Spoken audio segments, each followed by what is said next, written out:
உங்களுடைய காரியத்துக்காக நீங்கள் ஆலோசனை எடுக்க என்னென்று முடிவு எடுக்க முடியாமல் நீங்கள் வேதனையோடு இருக்கிற மாதிரி நான் உணர்கிறேன்.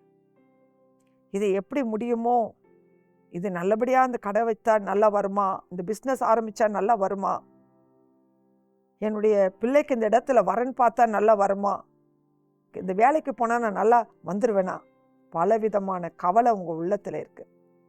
இந்த காலை வேலையில் கர்த்தர் மேல் உங்கள் பாரத்தை வச்சிருங்க. நீங்கள் செய்ய வேண்டியது ஒன்று தான். என்ன தெரியுமா? ஏசாயா 28வது அதிகாரம் 29வது வசனம், இதுவும் சேனைகளின் கர்த்தராலே உண்டாகிறது. அவர் ஆலோசனையில் ஆச்சரியமானவர், செயலில் மகத்துவமானவர்.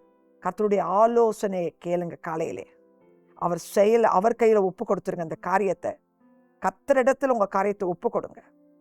உங்களுக்கு அதுக்கு வேண்டிய பலனை அவர் கொடுப்பார்.